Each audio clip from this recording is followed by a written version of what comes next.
Certainty of death, small chance of success. What are we waiting for?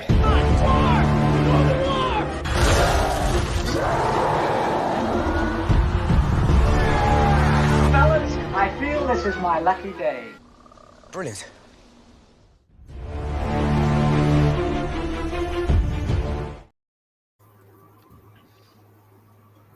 Hey, and welcome to another episode of Rankum. It's going to be a fun one today. We're going to be talking about top 12 Wrestlemania moments. My panel here, we've got JPO. JPO, how's it going? Whoa, WrestleMania. Yeah, we're still in WrestleMania week as far as I'm concerned, because we're now the day of Mania after, or Raw after Mania. So that might be fun. Or maybe, like usual, we'll overhype it and nothing special will happen. We'll see. But I'm excited to be here tonight regardless. Mm-hmm. Also over here, we've got Austin. Austin, how's it going? Oh, it's going pretty good. Could we talk about any WrestleMania moments that just happened? I guess they're eligible, right? So We'll see. Yes, we will talk about R-Truth finally winning at WrestleMania. Yes. Yeah. Number one. Number one with a bullet. He finished his story. Yes. We've also got Bull here. Bull, how's it going?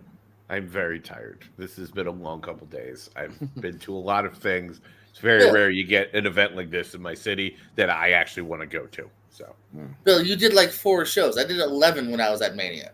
Come on, step up your game. If you follow We Watch Wrestling podcast, which is fucking hilarious, Matt McCarthy, he was like showing, like I was looking at his reel. He's like match number 84. Some ridiculous number when he got to the main event last night. So many arm drags, my God. It was like Stardom and Supercard and fucking Takeover. It was insane. So. Supercard was and last but not least, we got Ryan Payne here. Ryan, how's it going? going very well. I mean, I've not been there, but honestly, streaming wise and watching so many pay-per-views, I'm emotionally drained, but I'm ready to go. Mm-hmm. How Rankum works is for each go round and nominate a WrestleMania moment I think belongs on a top 12 list, and if it gets majority of the yeses, then we get to say, Chip, you know what? You just made the list. Oh no! Oh, here we go. Nice. Yeah, I have that clip. I promise I probably won't be playing that. We'll try not to overuse that clip, but Sure. but anyway. And then at the end we rank them from 12 to 1. JP, we're going to go to you first. What is the first moment you're going to bring up? All right, so my moment, within 6 words, you'll know exactly what I'm referring to. The boyhood dream has come true. WrestleMania 96, Shawn Michaels kind of almost completing his story, if you will. Okay, sorry, what's up with the story like that? But yeah, you know, that big first time he turned face as far as being a singles competitor here, winning the Rumble, coming to the Iron Man match, and again, say what you will about the Iron Man match, you do an hour. Let me see how much you do. Yeah, there's gonna be some wrestles. The moment is absolutely the payoff here. Beautiful moment. Everyone knows him just looking at that belt here, and yeah, it's an all-time moment for me. Austin, what do you say about HBK finally winning the World? Yeah, no, I'm with you, JPO, because we're not necessarily talking about matches per se. We're talking about moments, and yeah, as far as the moments go, it's an iconic moment. Like you said, the boyhood dream has come true. You know, from the entrance, you know, Shawn Michaels making his entrance through the match, and yeah, that you know, video of him, holding that title and beginning his story, if you will, you know, as champion, you know, becoming kind of the reigning guy for a while and really establishing himself as a main event guy. I've got a list of like 15 to 20 things. If somebody brings one up, I'm probably going to say yes. This is on the list, so I'm going to say yes.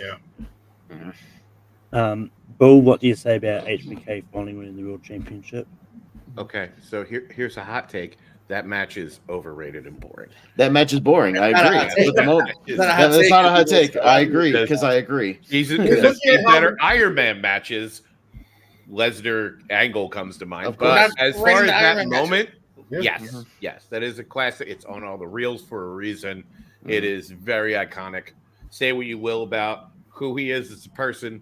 But you can't deny that man is just a He found charisma God. bomb. He's cool now. That's He did, yeah, except for SummerSlam 05, but it's fine. which is a whole other conversation. But yeah, no, absolutely, this would make the list. Yeah. Yes. Ryan, what do you say about HBK finally winning the World Championship? I mean, he's Mr. WrestleMania for a reason. There's probably a lot of moments he has here, but this was definitely in my top 3 of Shawn Michael recommended moments for this list. And yeah, I agree. The match is kind of boring when you look back at it. But, it's Bret Hart and Michaels. They were trying to put on, about stamina and, technical, display. But even then, the moment of Michaels winning is still fantastic. So it is a yes. Mm-hmm. Yeah, this is I've seen this clip many times, and it's I was doing a lot of research for this, just looking at other lists, see what other people were sort of saying. This was coming up on a lot of them, and this is one that is really good. So it would have been yes for me as well. So it's going to make the list. Austin, we go to you for the next moment. Yeah, so this one might not be the happiest moment we all remember, but I think it should make the list for being one of the most infamous moments. Let's jump all the way to WrestleMania 30 and Brock Lesnar pinning The Undertaker to break the streak at WrestleMania. Certainly a shocking moment for all wrestling fans. It gave us the shocked guy in the crowd meme. One of the great things ever. All the faces of what happened. Just one of the most shocking moments maybe ever. A moment we never really thought would happen at that point. He's 21 wins in and going 21-1 after that match. Just something we all thought, just would never really happen. Happened at WrestleMania 30. So whether or not we'll ever know really the real story behind it or whatever, who knows? But it's certainly a moment that will kind of live in wrestling infamy. So let's go Brock Lesnar breaking the streak at WrestleMania 30. Bill, what do you say about Brock Lesnar breaking the streak? It's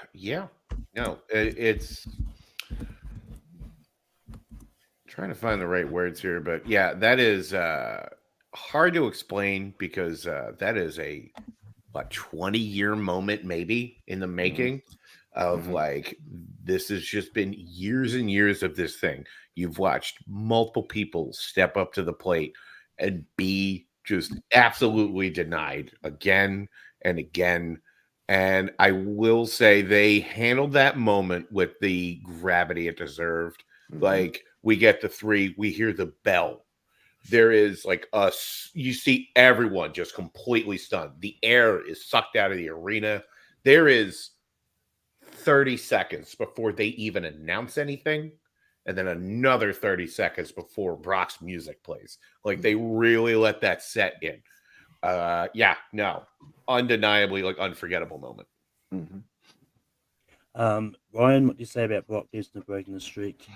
I mean, it's something you personally, however we feel about it, it's something you cannot deny. I mean, Austin, you did bring up the shocking guy, the shocking guy with that face. That's forever a meme, and it's a meme that most people without context, unless you know, and even then, harking what Bill said, it's also the streak has been for years for so many WrestleManias. It's been Undertaker's undefeated streak.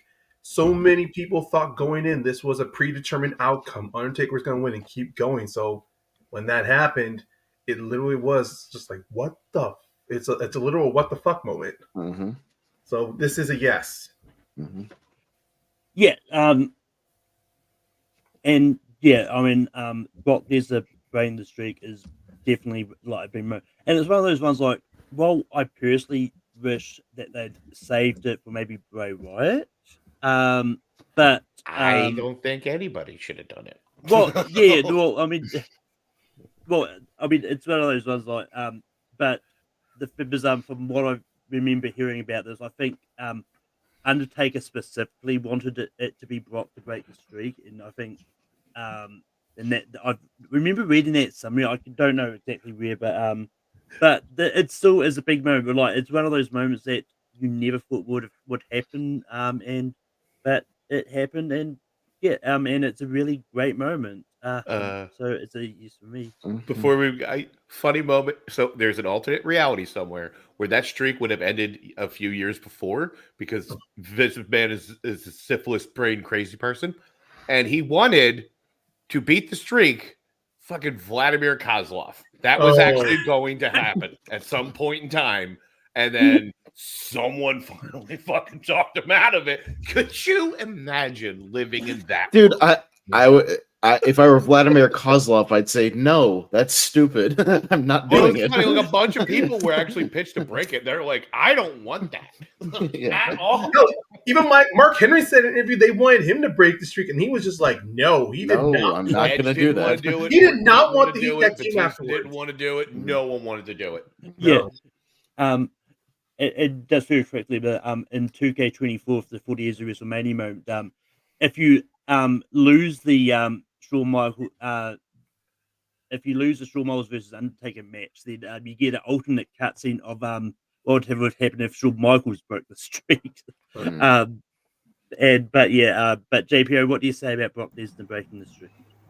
Yeah, no, I agree with pretty much everything everyone has said here too. I like how Pez put it. We're not necessarily talking about happiest moments. Yeah, it's a moment that I still don't agree with. I think it either A, should never happen, or B, should have went to somebody like a Bray or like a Punk that could have elevated them. Brock was already Brock. But regardless of that, who cares about that? It is a moment here. I think like a lot of people too, when you first hear the bell, you're like, is that a mistake? That didn't happen, right? No. Is that Sylvain Grenier or Danny Davis a heel ref? Are they going to restart the match? Like, what the fuck's going on? Like, you're like, it doesn't compute almost. As a wrestling fan, you're just like, what? Like, you're like broken because you're just not expecting it. You're expecting a good hard fight because these two have had good matches before, and Taker getting his hand raised.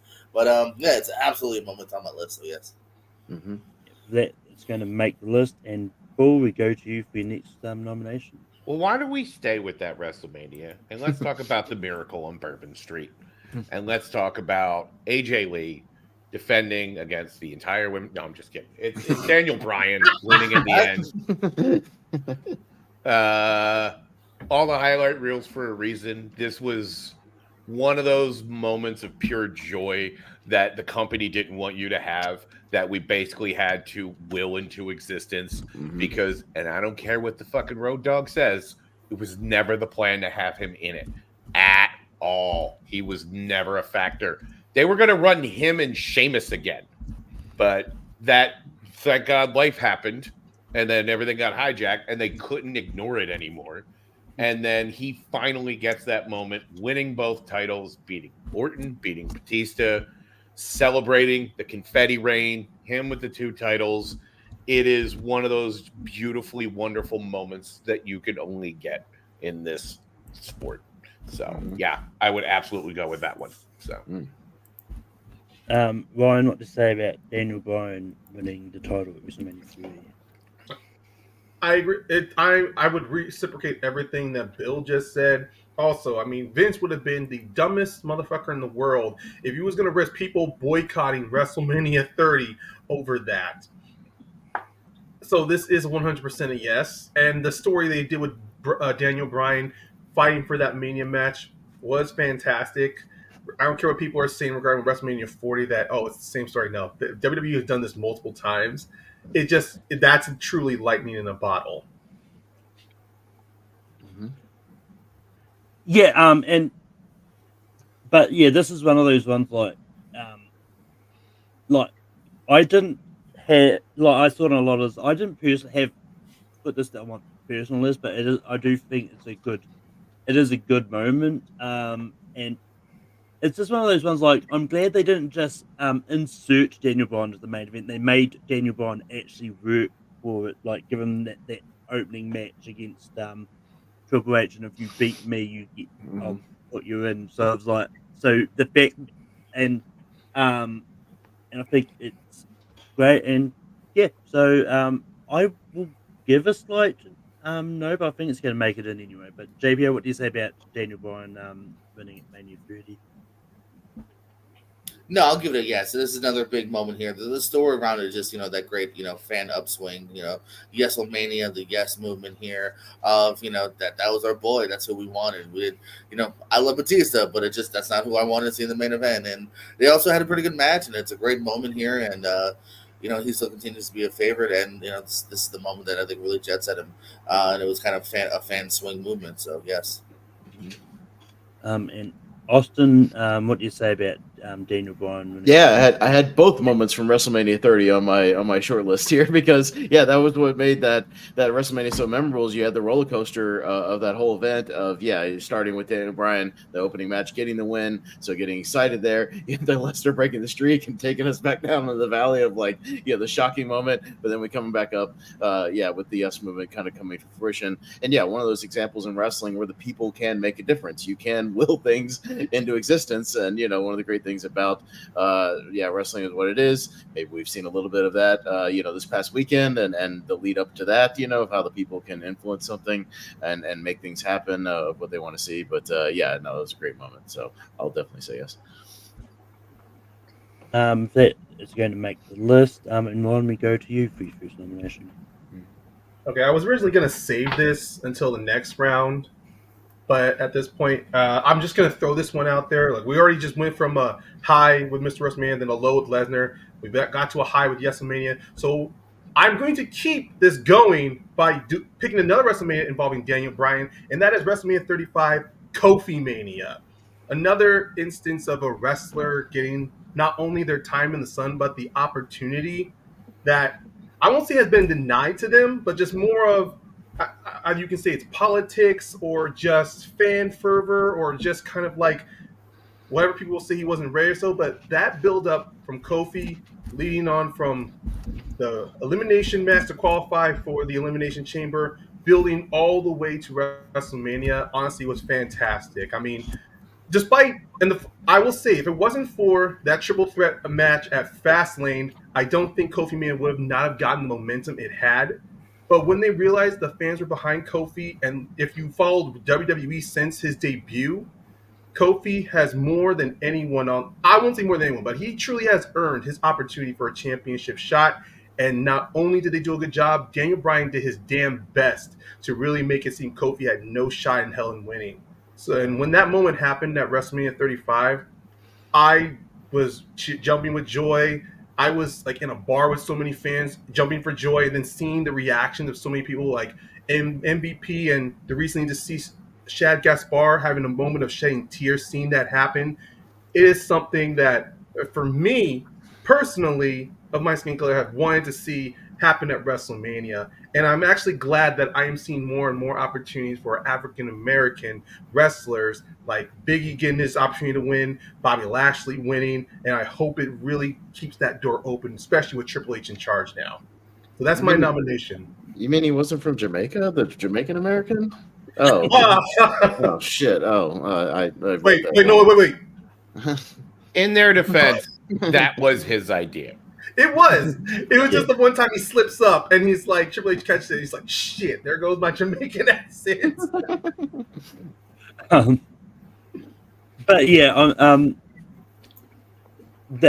this is what Kofi Mania is definitely a big moment, and especially with someone, especially with Kofi Kingston, he is one of these ones that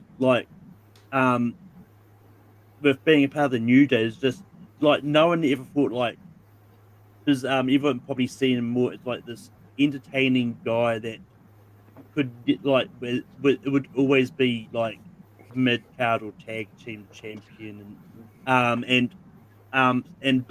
just to see him being elevated to become world champion, and this is one of those ones I was still kind of in two minds about what I would say if this come up. I was just to sort of hear how much this influence came from Thunderbolt Patterson and all that. When New Day were doing their whole induction speech at the Hall of Fame, you can definitely tell how much of a big deal it is for them. And so I'm going to give this a slight yes. JPL, what do you say about Kofi Mania? Way more than a slight yes. This is actually a major yes for me as well. Shades of Daniel Bryan, because this is again a fan of movement here. I've always liked Kofi since day one, but yeah, I think I was very succumbed, as I think a lot of people do, to like, all right, well, the mid card / tag team is where Kofi's going to peak, because it just obviously he had never really touched the main event here. But between his performances, a little bit of luck, and then the fans, like, he got there, man. And this is the moment that meant not only a lot to someone like me just being a fan, but like Ryan said too, you want to feel a good moment, go watch that moment with MVP and Chad. Watch other fan reactions. Like, this is a reaction that brought tears to people. This is a reaction that made people hug. That's what the beautiful thing about wrestling here. With a moment like this, I think it should be on the list here, because this is a moment that meant a lot to a lot of different people for different reasons. So yes. Austin, what do you say about Kofi Mania? Yeah, it's on my short list as well. And yeah, it's one of those fan swells, that kind of makes things happen. Because what closest Kofi ever came before that to the main event was like 2009 or something, like, getting really, really close to the main. Never really getting, never getting over that hump there. So I mean, look at this, 10 years later, finally kind of making it happen here. Yeah, really well deserved. The less we talk about how that championship ended, the better. But we could still have or the run itself. Yeah, we can talk about the moment again. Hey, the moments are still the moments that live forever. So, and WrestleMania for the immortals. So, hey, yeah, I'll say yes to Kofi Mania. And Bull, what do you say about Kofi Mania? When it got announced that Ali was injured and he was going to be replaced with a member of the New Day, be honest, we all thought it was Big E. Not a single person thought, oh, that's going to be Kofi Kingston. Absolutely. And then it's him. And then he goes on that whole gauntlet match, which was amazing. And then him wrestling Daniel Bryan like it was like second nature, just looked great. The Elimination Chamber match, all the hoops. And then my favorite moment of this whole build, good luck Oos, we forfeit, Chef's kiss. Just wonderful. Everything leading up to that moment made it so worthwhile. And it is really one of just the most, I'd say in the last 10 years, it's probably top 5 for me of like just the most purely wonderfully beautiful moments in WrestleMania. So yes, it is a hard yes. And with that, Kofi Mania is going to make the list. And it's not to me. And just for the, I'm going to bring this up because just for the risk of a lot of these moments being very similar, this is one moment I do think will live on. And it's Cody finally finishing a story at WrestleMania 40. Well, yes, it is a very recent moment. I do think with the impactfulness of this moment, I do think this is a big moment that will live on, especially with how long Roman's run went for. And just the whole everyone in the ring to celebrate Cody in that, and Cody's definitely been one of these people who's been a mid card for most of his career until he returned to went to AEW, did that, and then come back to WWE, like he was, and being in the main event and all that, and it's one of those ones just to see everyone in that ring, just everyone that he's either friends with or family and all that, and even like Samantha Irwin's emotional sort of announcement of it, because and I've actually been reading that Samantha intentionally doesn't want to know the results of the matches. She wants to announce them as if she's finding it out for the first time herself. And just knowing that and just seeing how emotional she was about this really helps it. But JPO, what do you say about Cody finally finishing his story at Mania 40? Yeah, I might have it a little lower on my list. I like to sit on things for a little bit longer here, but no, it is on my list, so I do give it a yes. I do think it will stand the test of time here. I mean, obviously, it's just a beautiful ingrown story of, hey, my dad got close. He never got it. I always wanted to give it to him. I may not be able to, but, I can do it spiritually. I can give it to, his wife / my mom here. His wife was there. The bit of the roster comes forward out. Plus, the match itself is, overbooked, but in a really fun way here, between, Cena and Rock and Seth and the Shield and everything. So Great moment here today. I think at the end of the day, I think we'll be somewhere on this list no matter what. So yeah, I'm going to give it a yes. Austin, what do you say about Cody finally finishing? Yeah, I'm kind of with JPO in that I will say yes with a caveat that I will probably have it a little lower just because, again, we need to see how it stands the test of time, on repeated viewings. But I think it will. Like, I have that gut feeling that it will. Yeah, because it's a 10-year journey, of him being fired 10 years ago and, kind of floundering around for a while, starting AEW and then finally coming back here. And yeah, finishing that story. And yeah, another one of those fan kind of willed things where we just wouldn't let them keep Cody down, like he became the top guy, became our guy. I was a little worried on night one when he was getting kind of a 50-50 reaction and The Rock was getting a little bit more, but they brought it back on night two and he was able to get everybody and win everybody over. And yeah, it's a great moment that I think will live on. So I'll give it a yes with that caveat that I probably won't rank it as high as some of these other ones that have already stood the test of time. Bull, what do you say about Cody finally finishing his story? It's Endgame, the match. That shit was fucking so overbooked in the best ways possible. There was only one thing that would have made it a 5-star classic for me, and that's it should have been Stone Cold. Stone Cold Steve Austin. Yeah. I also understand, like, Rock's the final boss, but Undertaker's really the WrestleMania final boss. So that makes a little more sense. And I know the relationship that he had with the Rhodes family, so I kind of get it. But yeah, and then the fact that it happened in Philly, I'm going to put it a little higher for me for obvious reasons, because that shit was bonkers. So yeah, no, it's insane shit. The entire internet for a split second thought, is Jon Moxley actually showing up at WrestleMania? This is why we do these. There was the thought. It was really like, what? His contract up? Vince ain't there. Anything can happen. He's cool with Triple H.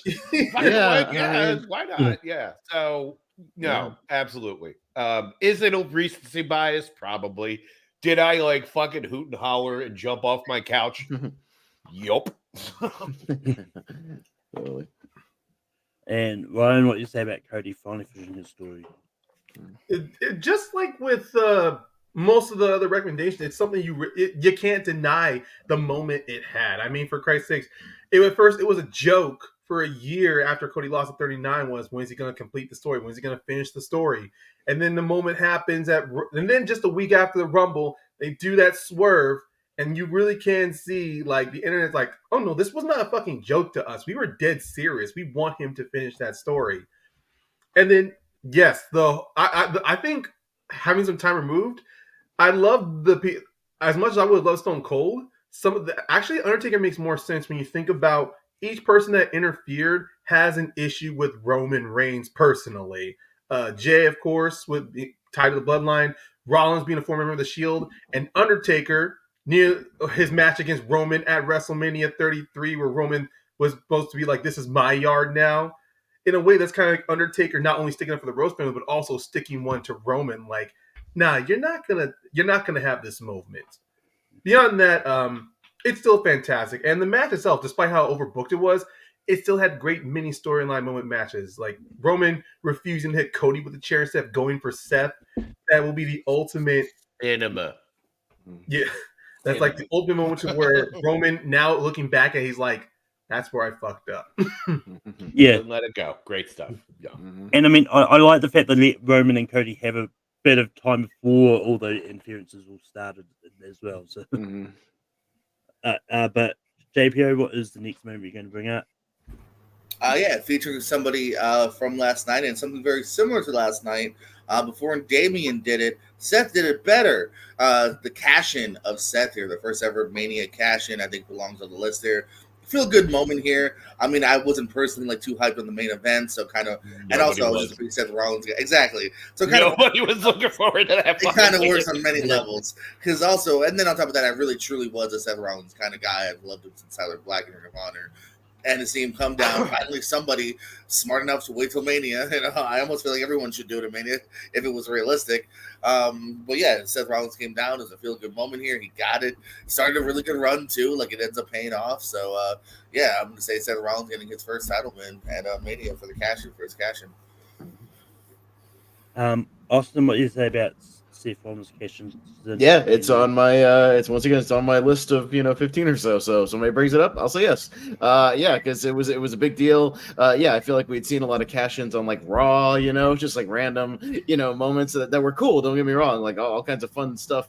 People cashing in, but yeah, somebody doing it at Mania, inserting themselves into the match. That's the great thing about wrestling. Hey, this match that started out as one thing and it completely ends, and it's somebody that wasn't even involved in the match comes out with the belt. Like that's what's great about wrestling. I think somebody even did a stand-up bit about that. Like you don't see that in basketball. That somebody wasn't even in the basketball game first. Could you imagine if the Super Bowl operated like that? Yeah, right. A team comes in and here comes the fucking Texans. He cashes in. Dolphins are cashing in. Yeah, right. Dolphins are cashing in. I mean, Bill Belichick. Only in wrestling can you get something like that. You know what I mean? Like something that comes out of nowhere, and yet we all accept it because it's awesome, and that's what's great about wrestling. But yeah, same thing. Yeah, with Seth Rollins, Tyler Black, if you will, guy who's been on the Indies for a long time. I remember helping him sell T-shirts at a FIP show in like 2008, and just kind of running his merch table for him while he was wrestling. No, he's a good dude, and he deserves it. And yeah, and that I feel like that kind of elevated him again after that. And crowd, the reaction to it really sold it as well. So yeah, I'll say yes to the Seth Rollins cash in. Bull, what do you say about Seth Rollins cashing in? Saved that entire main event. No one wanted it. Everyone was furious. If you actually watch that match on mute, it's actually a great David versus Goliath kind of story. But if you unmute, everyone's cheering for all the wrong things. It's fucking hilarious. And then as soon as his music hits, that place goes ballistic. And just the shot of him at the end, holding it up in front of the big play button, it's fucking just iconic moment. It really is. Good for Seth. He is undoubtedly the just unsung hero of that company for the last bunch of years. He is just their absolute best bout machine. He just ate shit all weekend for us. Yeah. He really did. Poor guy, the geek of WrestleMania, but we love him for it.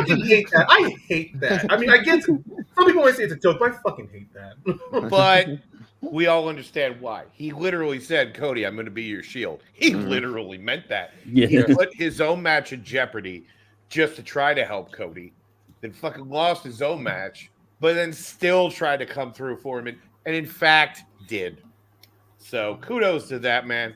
Get him a vacation, and then please let's just have Drew and Punk and Seth fight forever, because I just love every minute of that. That is fucking license to print money and magic. But as far as WrestleMania 31, yeah, absolutely, yes. But Ryan, what do you say about Seth Rollins cashing in at Mania 31? There's really not much I can say that Jordan, Austin, and Bill have covered. I mean, the match. Bill said so. Bill said it already. You mute it. It looks like it's a very good match, but when you have the crowd piped in, it's clearly like that takes away so many negative. It takes away so many points from the story that Brock and Roman are trying to tell. But beyond that, no, it plays perfectly well with Seth's character. He's held that Money in the Bank, I think, at the time since June. Always threatened to cash it in or trying to be smart about it. He finally cashes it in at that moment. And it's a first that no Money in the Bank winner has ever done, cementing Seth even more in WWE history. So this is a yes. And yeah, there's not much more I can say about this that everyone else hasn't said. But yeah, this is a great moment, and it's just one of those ones like just someone taking advantage of the fact that both men were down on the ground, and it was just one of those ones that really worked. So yeah, it's going to be a yes for me as well. It's going to make the list. And back to Austin. Yeah, well, let's go in the way back machine again. Another moment that has been put in damn near every wrestling highlight reel or opening to a WWE show, for years and years and years. Hogan slamming Andre at WrestleMania 3. It's got to be in there. I mean, again, whether or not we're not necessarily talking about the match, whether you like the match or not. Not a good match. It's not a great match. But again, the two guys in front of whatever made up figure they want to say we're in the Pontiac Silverdome that night. I think it was 187, 200,000, 300,000, whatever they keep inflating it to. But whatever, it's still a great visual though. Him picking up Andre. I know he's been slammed before. There's video footage that I get it, but again, it's a WrestleMania moment. Hogan finally, getting the slam, crowd going nuts. You see him, everybody standing to their feet, and then getting the win. I mean, how many times, like I said, in these highlight reels of, I think even just the opening of that WWE video, like, the world is watching, like that video, it's at the beginning of that video. Like, it's been in every video you ever see. Even wrestling fans know that moment, just people who casually know, the people involved. So, it kind of has to be on here just for a throwback moment. So, yeah, Hogan slamming Andre. Bull, what do you say about the slam heard around the world? Hogan now, as much as I hate to give any kind of positive anything to fucking Hulk Hogan, because I don't, if we can remove from the fact of my personal opinions on that man as a human being, and if we had a thing for worst WrestleMania moments, I could know or tell you what the number one for me would be, but it also involves him in a slightly later WrestleMania. Yeah. But yeah, no, this is they put it on all the reels for a reason. It is just an absolutely iconic moment.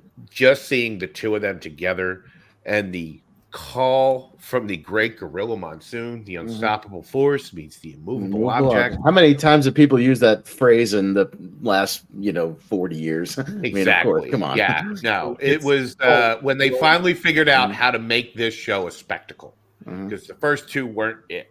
This was it. Also, can we bring back the little ring cars? Those were great. I would love it, because these ramps are 9 years long anyway. Bring the little ring back to ride them to the fucking ring, please. I'm hoping they get rid of those ramps. As much as I like the ramp. It's fucking. Come on, what was it? The where Charles Robinson had to do a fucking dead. Oh sprint? Yes, I mean, you get moments like that. He hoofed it. But as far as Hogan and Andre, thank God Kevin Owens drove Randy Orton. We saved 5 minutes. He almost killed him. Yeah. Oh my God, was he flying down that ramp?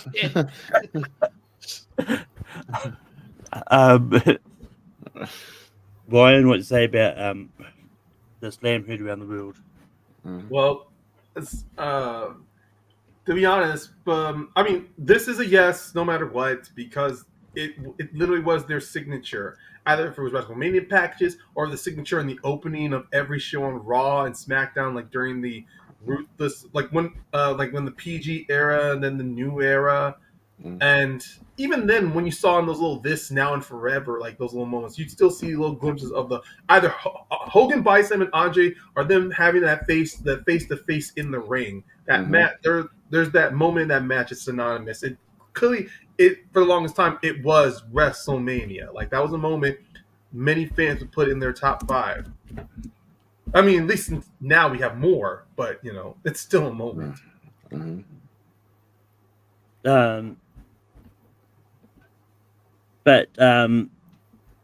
was the moment that I had to think of a perfect way to word it, because Hogan slamming Andre kind of have really different connotations. I don't have the clip, but as R-Truth would say, I don't think that's PG.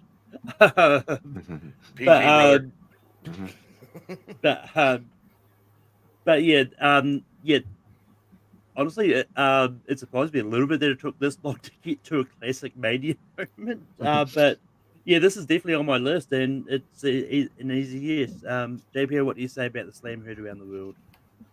Yeah, no, it's an easy yes. So I think those are things that maybe have gone to our hearts even more in the recent years. So I'm not too surprised. It's taken a couple rounds. That's not too long before we got to this one, but it's an old timer here. Like you said, it's still shown, it's still mentioned, and yeah, it's time to get kind of an old school, first 3 Mania in there. So yeah. And with that, it's going to make the list, and we go back to Bull for his next moment. So I'm gonna pick one from around this era. And this is one I remember growing up, and it is Randy and Elizabeth reunite, and like what a great moment that was. Like it's the big retirement match, and then like he loses.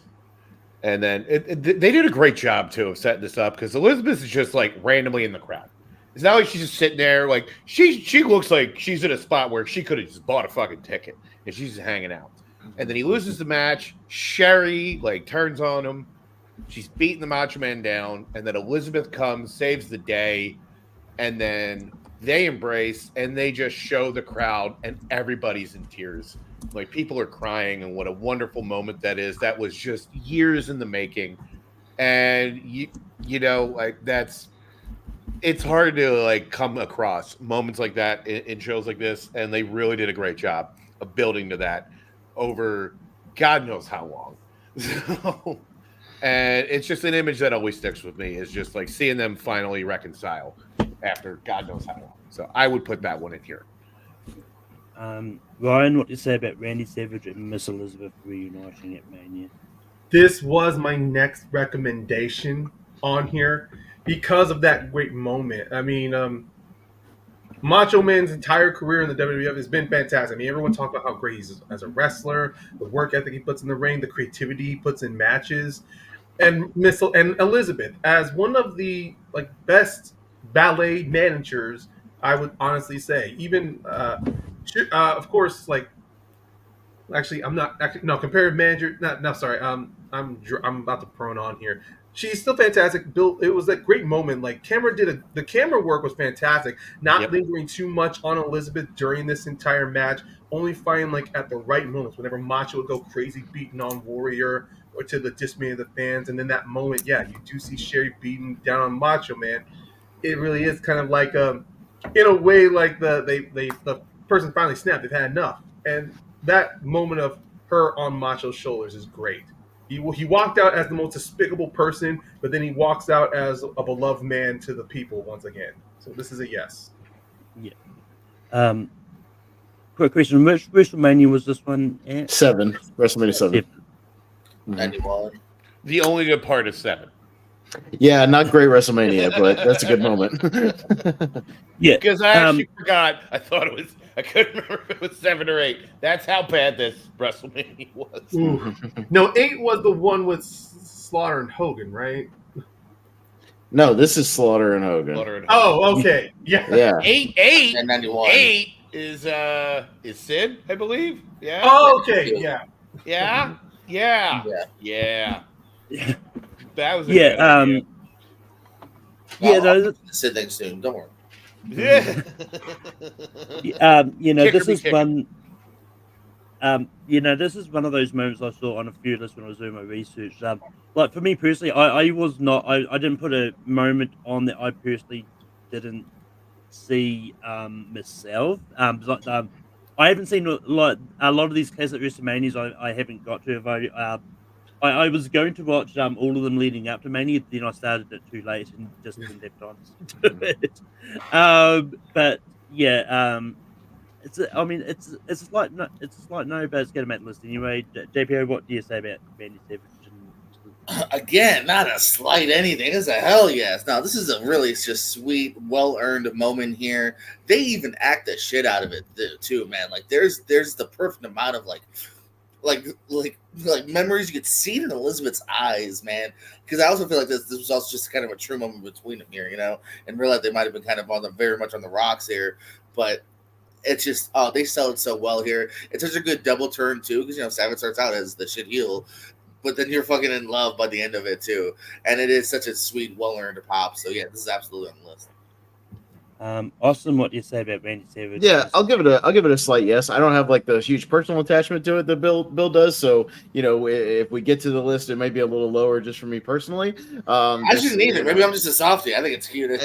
No, I mean, but like you said, any moment that can make an entire audience start crying and bawling their eyes out, you know, and bring back all these memories and have that connection of that's again some of the great parts about sort of the soap opera-esque, you know, soap opera part of professional wrestling, you know, that we can all kind of get into and even have those sort of wrestling moments a little bit like mixed in there, you know, those personal moments. Yeah, it works. So yeah, I'll give it a slight yes.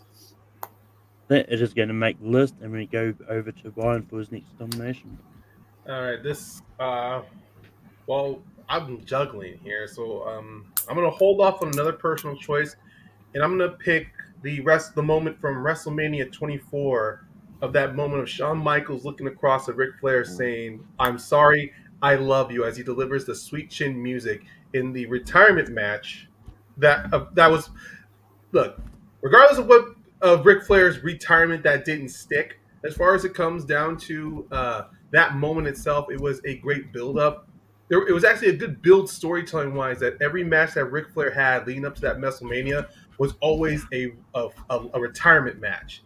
So it was always putting Ric Flair in a corner, and the build to it was fantastic to where Ric Flair chose Shawn Michaels to wrestle against him. And then while it was starting off to be just like friendly, like friends, almost idol, Shawn Michaels idolized Ric Flair, and then of course that line he says to him in the build up, he calls him old yeller. He's gonna put him out of his misery.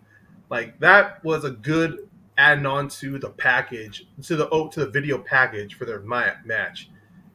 And this was and even then, it's still a moment that at the time, I mean, it used to bring a tear to my eye. It doesn't anymore, but it's still very an emotionally charged and heavy moment. So I'm gonna recommend. That's what I'm throwing out there.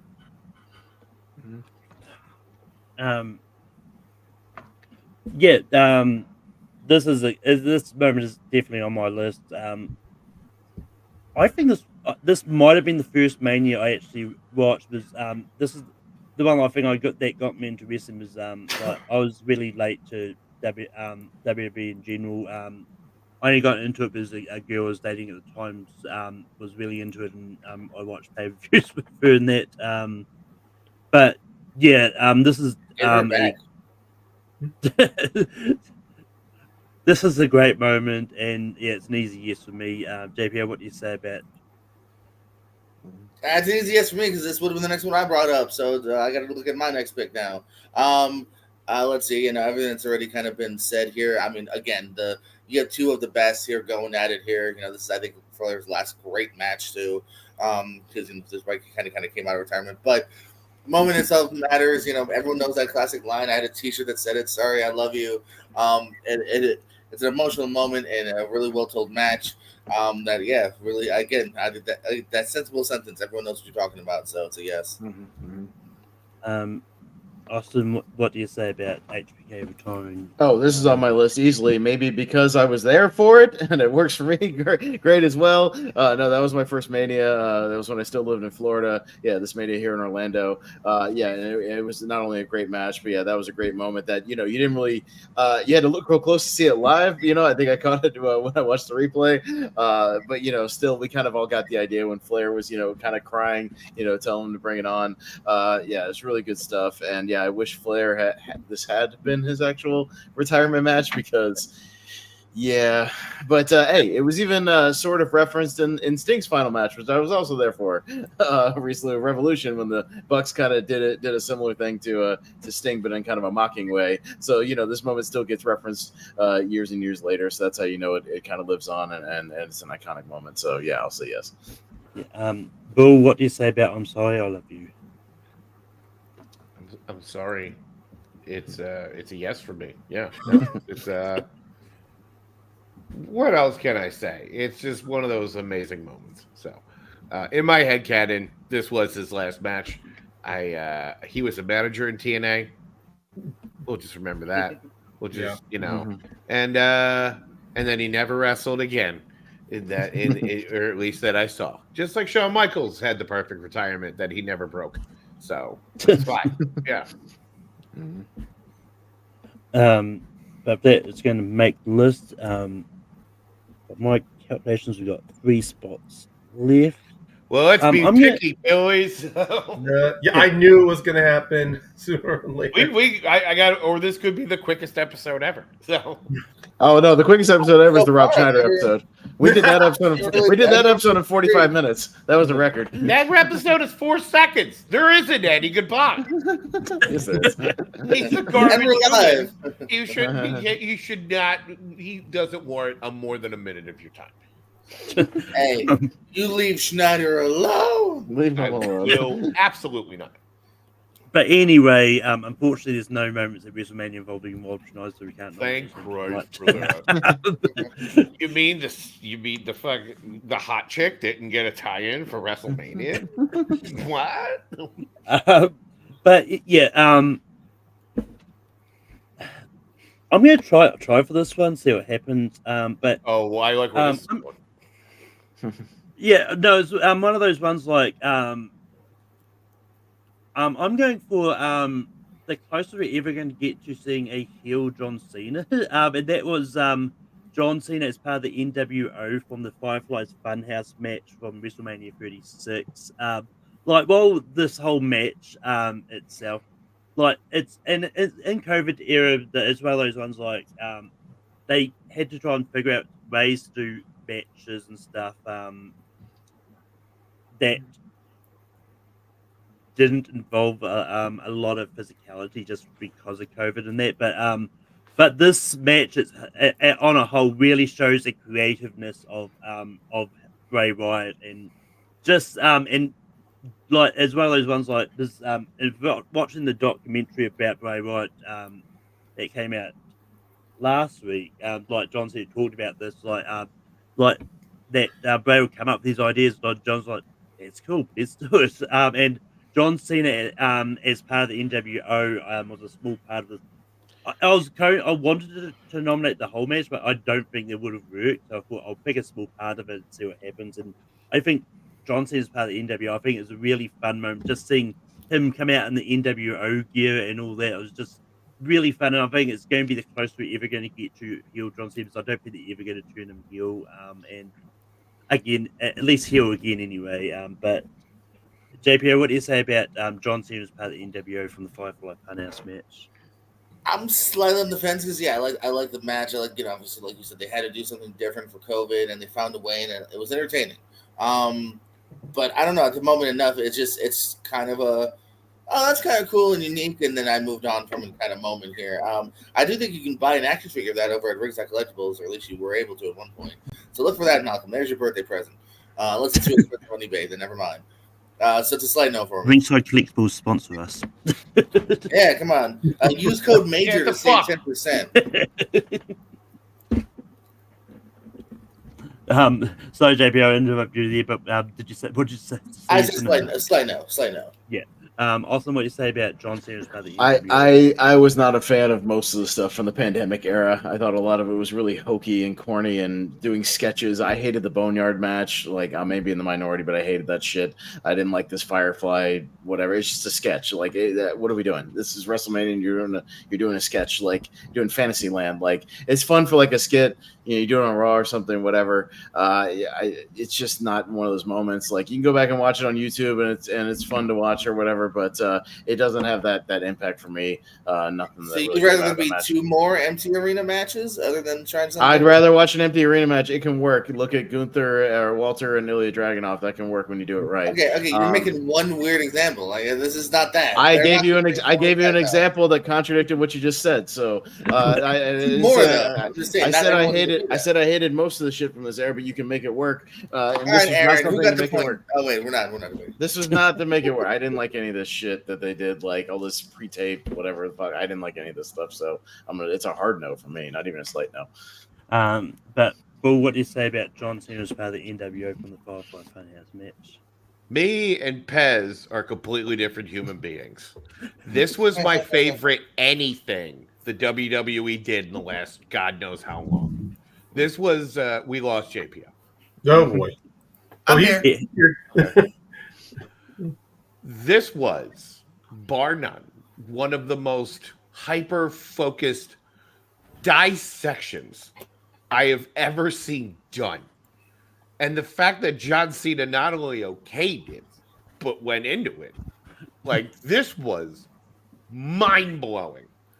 Everything we've ever thought or said literally happened in front of me in the craziest shit possible.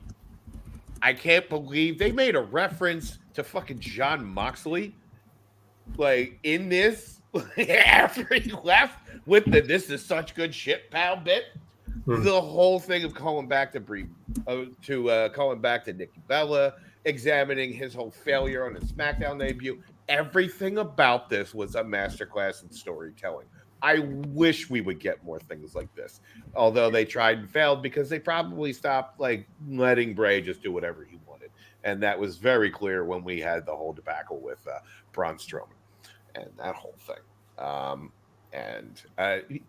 Bray Wyatt is one of my personal favorite wrestling minds of this century, just for things like this and just what we are sorely missing. I'm going to give you the yes on this. Even though I know nobody else will, I am going to, just because that is the only really, outside of the Boneyard match, memorable thing about this Dickensian nightmare of a WrestleMania that I never want to go back and watch because it is just so sad. Wait, KO Swan diving off the sign is not good enough? I forgot that happened. How about that? How about we got fucking Rhea and Charlotte? I forgot Elias and Baron Corbin had a match at this shit. I forgot everything about it. I preferred Rhea and Charlotte for 39, honestly. That's Baron Corbin, yeah. I don't know that. Anyway, with that, Ryan, it come down to what do you say about John Cena's part of NWO from the Firefly Funhouse match? Oh boy. I can tell that's the no. It's fine. I love this match, honestly. I like this match, mainly because it's John Cena really understanding all the criticism about him and going to and just really working with Bray Wyatt, going yeah, just rip me a new one in this. I'll say there is good moments, but the moment I would have preferred it out of this match would have been him recreating his debut against Angle over the NWO moment. Because that's literally John Cena going, yeah, that was not... And even he spoke on interviews, he was originally going to get fired before that moment. He was just he was on the chopping block so many times, but that was a sink or swim moment for his debut. To me, I actually like that moment more than the NWO moment. So this is going to be a slight no by margins. Yeah. Just as on a side fact, the Firefly Funhouse match is one of the weirdest inclusions into the 2K showcase mode for the WrestleMania on the video game. I have seen streams on that. With that, it's not going to make the list. JPO, what is the next movie you're going to bring out? I'll shoot my shot for this one here. Going to WrestleMania 35, I'd like to nominate Becky, Charlotte, and Ronda, the first ever women's main event here.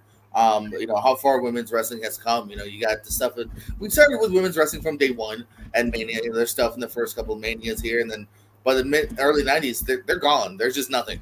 And then a little bit of shimmer of hope with Legend Blaze and stuff in the mid 90s, and then they're kind of gone. And then it's Sable, and then it's Terry versus the Cat at 2000. So to think how far, and then that's only 20 years ago, less than 20 years from when this happened at 35 here. So 15 years later, we finally have women in the main event, and there's 2 out of 3 of them are fantastic. Charlotte and Becky kind of as all-timers. This also helps solidify Becky as an all-timer, as truly not a flash in the pan, more than just a man gimmick. She truly is top-tier level. And then, Ronda's still pretty hot at this point too. So, but yeah, first ever women's main event, I'm going to nominate. Austin, what you say about first ever women's main event? I don't have it on my list. Not the biggest women's wrestling fan, just got to be honest. It's just not my thing. I get it. I get the significance of it, but even that match, I don't remember that much actually from it. I get that it's a significant thing, but it doesn't do much for me. I don't think about it a lot, so I'll give it a slight no. Bill, what do you say about the first ever women's main event? Ronda should have tapped. That's how that should have ended. That's Ronda's fault. I know it is, and I know it is.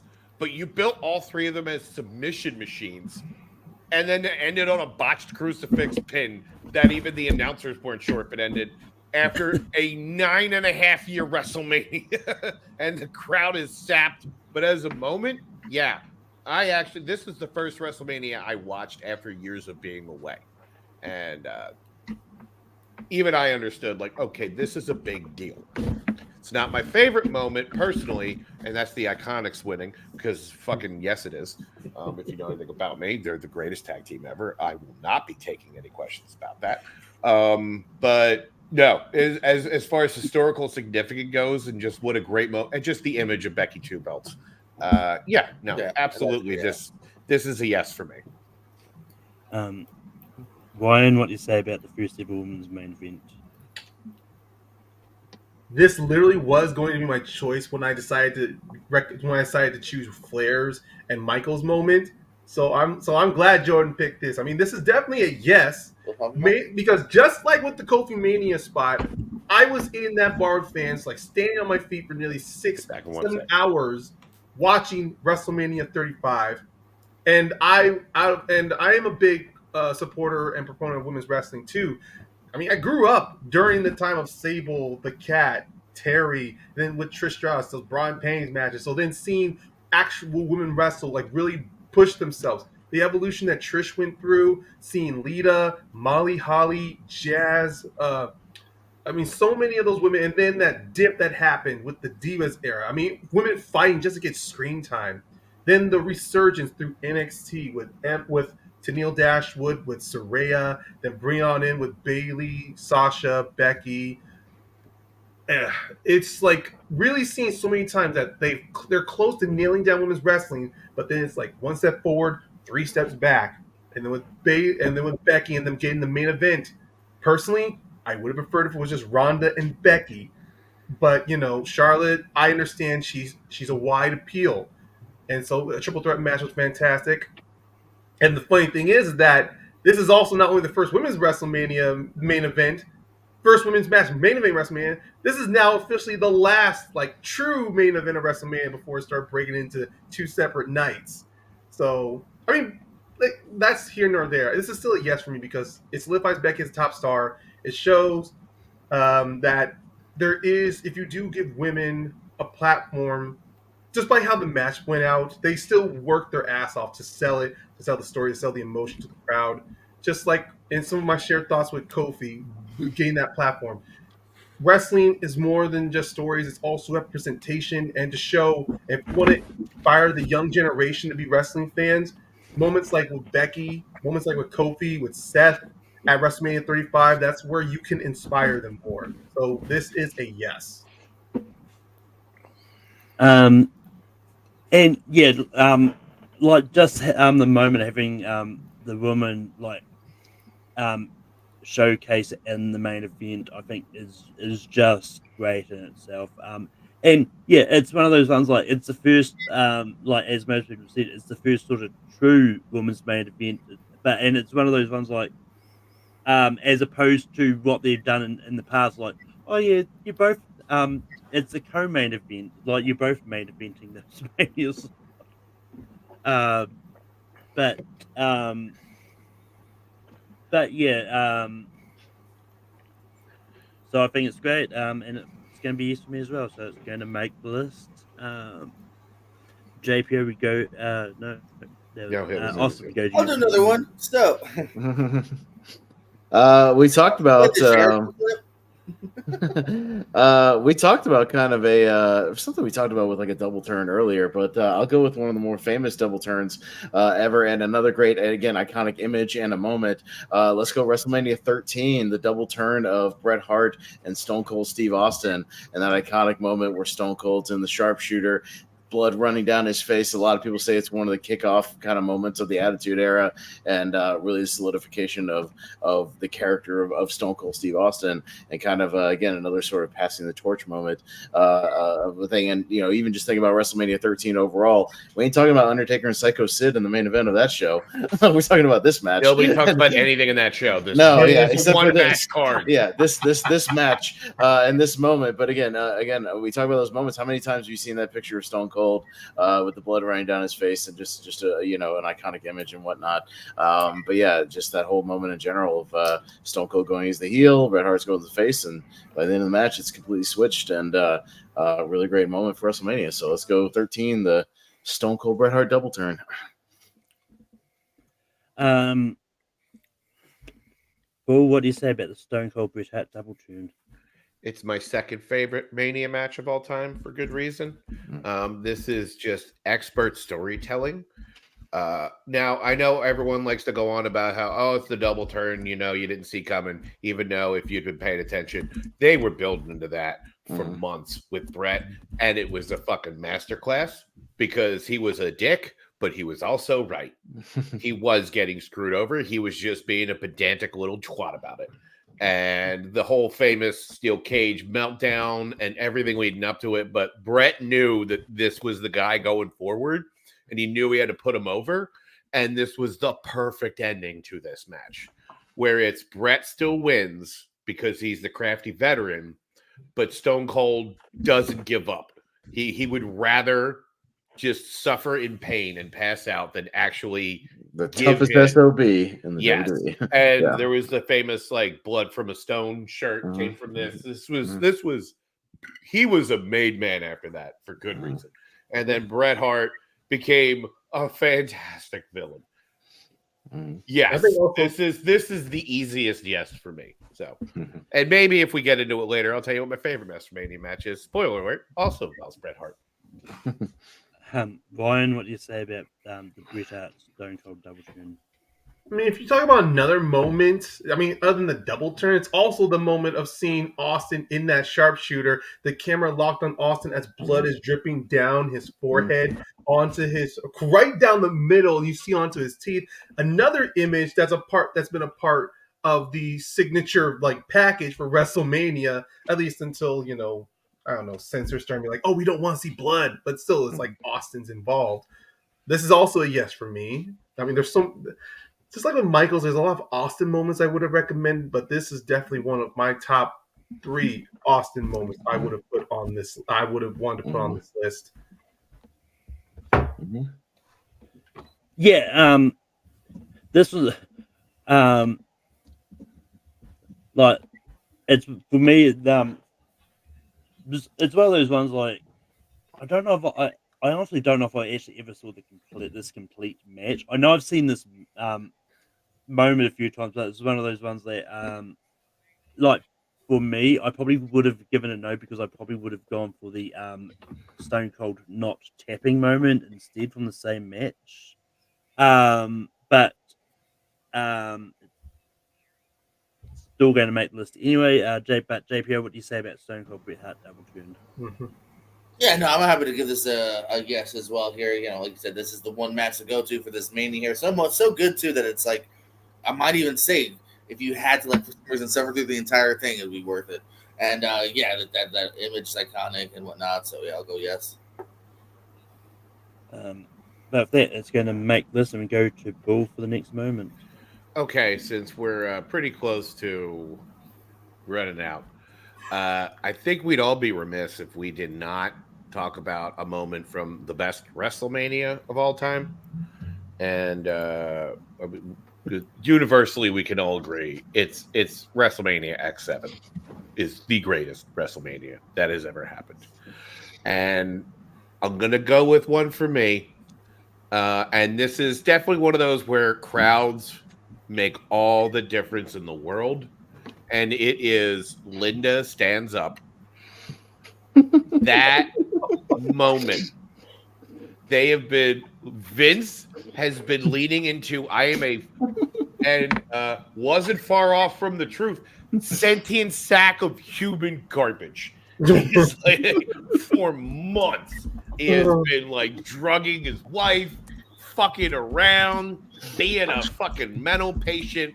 And now he's going to beat the shit out of his own kid in just a garbage match.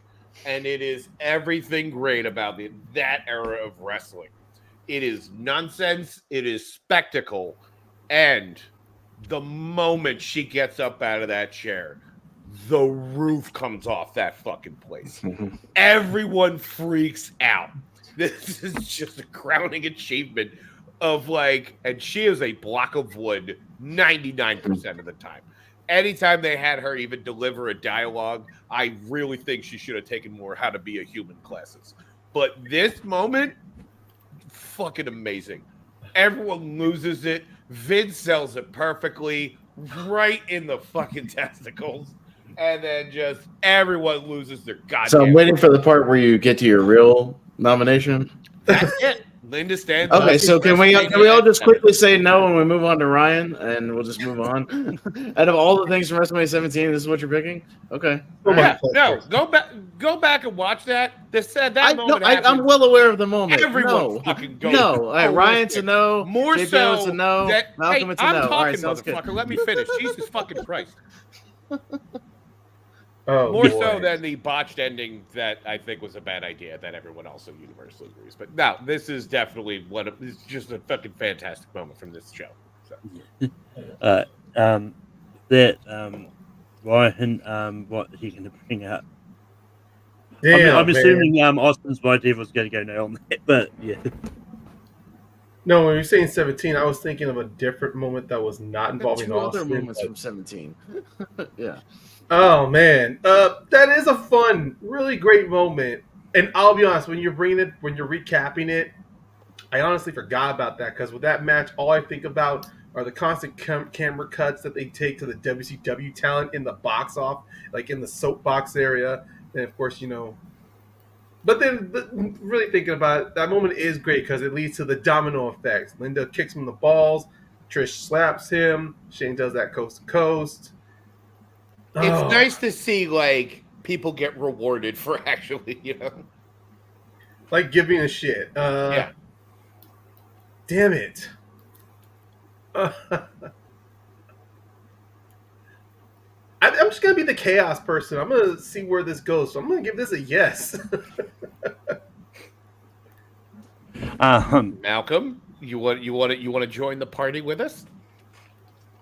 If I remember the moment, maybe. I don't remember the moment. Dude. Look, I've only seen one match from Mania X7 just because it's on a confirmation thing of a certain wrestler that I really do enjoy, and it's not Vince McMahon, that's for sure. So yeah, it's gonna be a no for me. JP, first of all, Malcolm, if you call yourself a wrestling fan, go watch WrestleMania X7 in its entirety. Yes, please. Yeah, like. As I said, I am working towards watching all the WrestleMania. That is one of my goals. Bump that up your list. Like, if you consider yourself a wrestling fan, go watch the greatest one, maybe. I'm watching them in order. It's what I wanted to do. Oh, dude, you could just skip a couple of those. I'm going to tell you right now. No, I like the idea of watching them all, but I'm just. Can I tell you, 1 and 2 are fucking terrible. Or worse, like go through them on the Meltzer rating. So, like, part of me wants to say yes just to see Pez's head explode because dude, I will Venmo you $5 just to make that happen.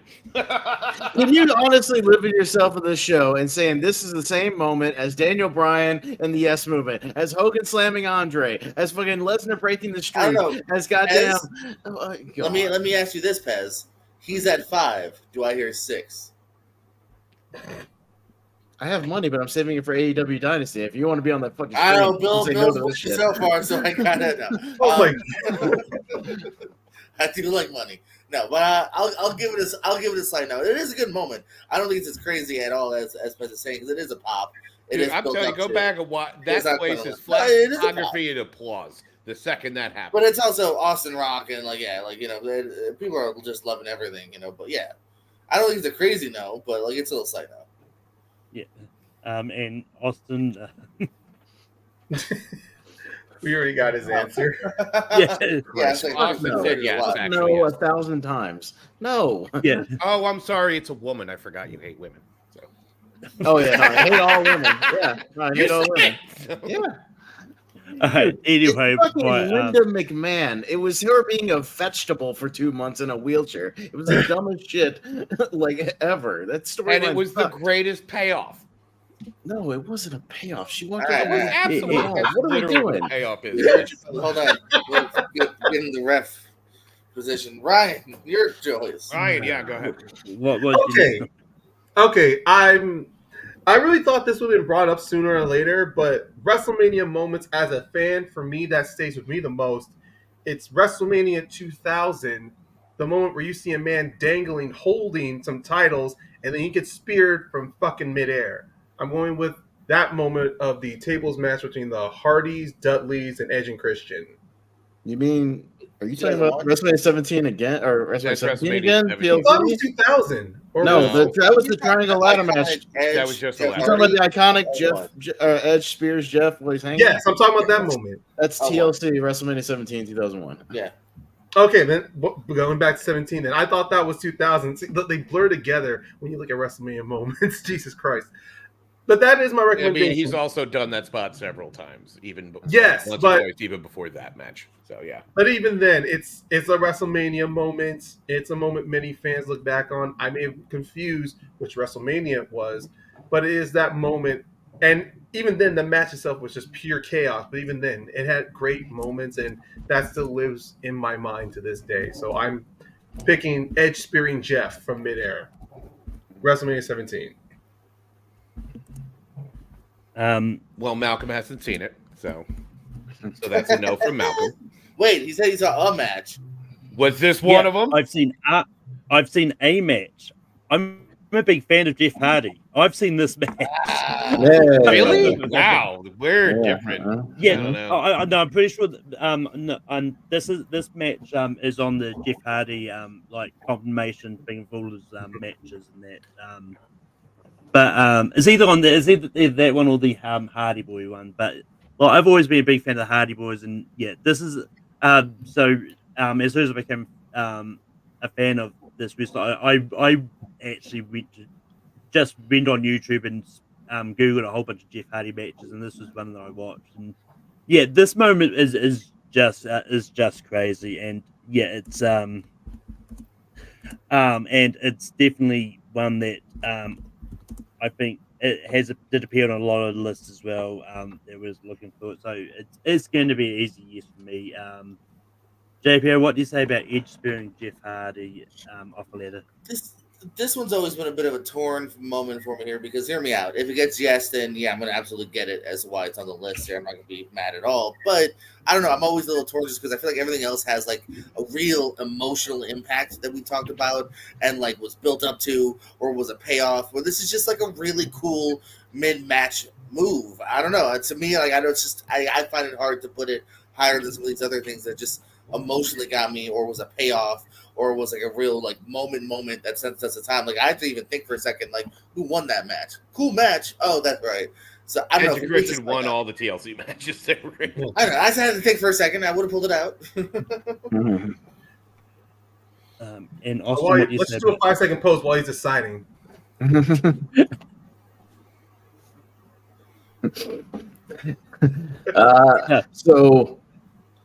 Ryan, you are in luck tonight because this moment was on my list. I think this moment fucking rules in a match that rules in a WrestleMania that rules.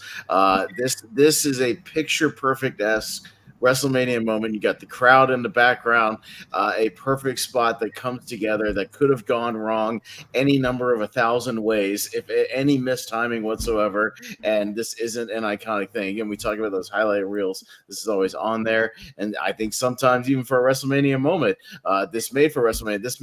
This moment itself makes this match stand above and beyond all the other TLC matches that everybody talk about and all the other ladder matches and whatnot. This is still a moment that people remember and still go back to this match for.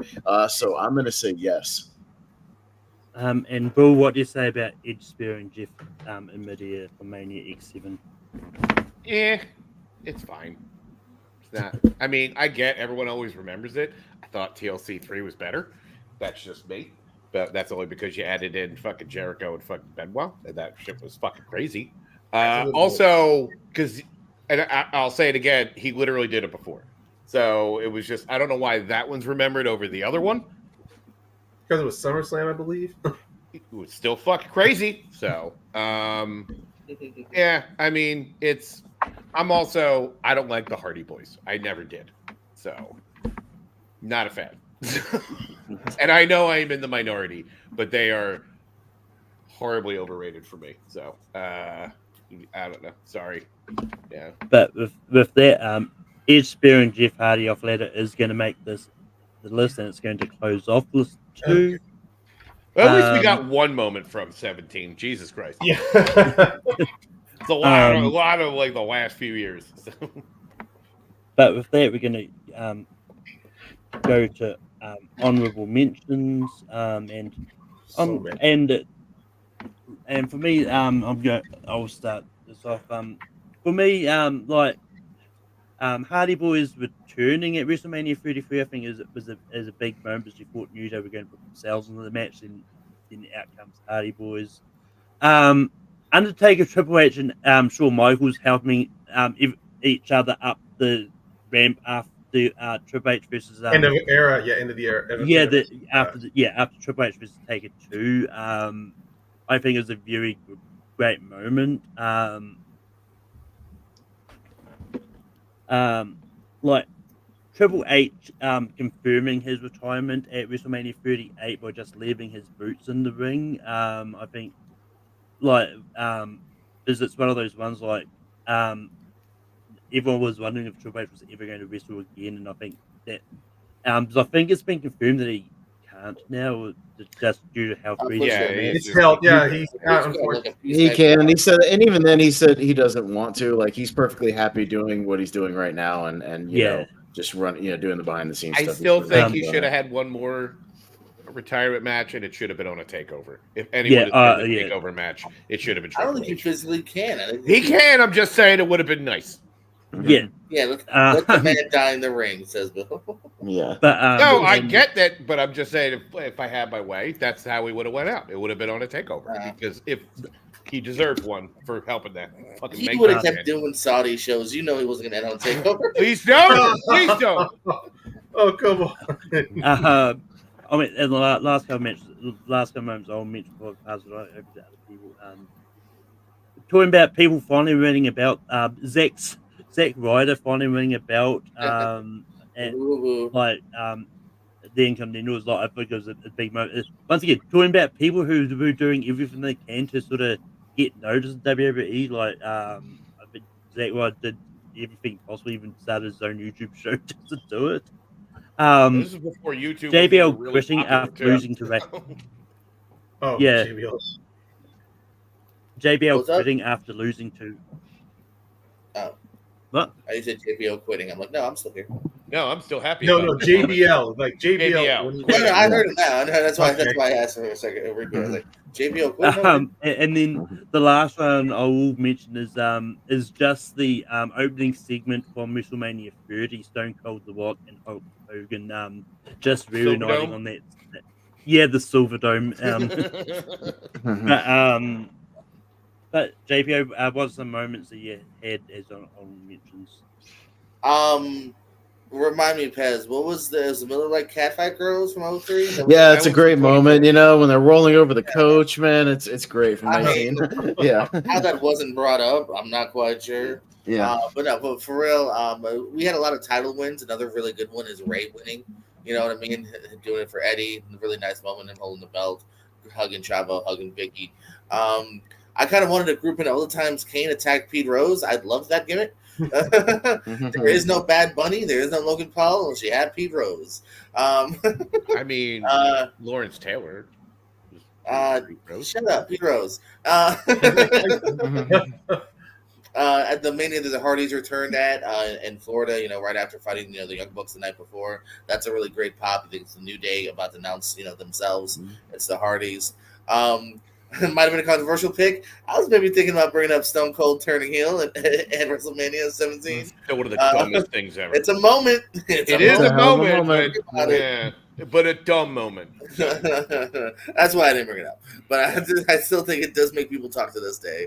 Undertaker returning as the Dead Man. I was forgetting, we hadn't seen the Dead Man in about 4 years with American Badass, so that's a moment. But then also, speaking of returns, fun seeing John Cena reprise Dr. Thuganomics when he talked to Elias. That was fun. Austin, what are some other moves that you had? Yeah, I mean, I probably wouldn't bring it up just because it has a stigma attached to it now. But at the time, Eddie and Benoit both hugging as champion was kind of a big deal. At the time, in context, it was a big deal for just pure wrestling fans. I would even argue Rock Hogan at WrestleMania 18. Hulkamania Lives or whatever you want to call it. Going in as the NWO guy, but then coming out, as red and yellow. I also had Stone Cold selling his soul at WrestleMania 17 because it's a hell of a goddamn moment and a great call from JR. He sold his soul to save himself doing the WWF title. It's an amazing moment. Him shaking hands with Vince, like it's something we never thought we'd see. So I would count it as a great moment.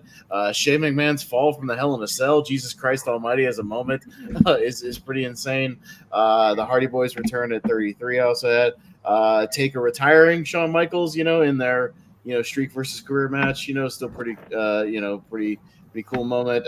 Mike Tyson at WrestleMania 14 knocking out Shawn Michaels, just from a celebrity standpoint, probably one of the bigger deals.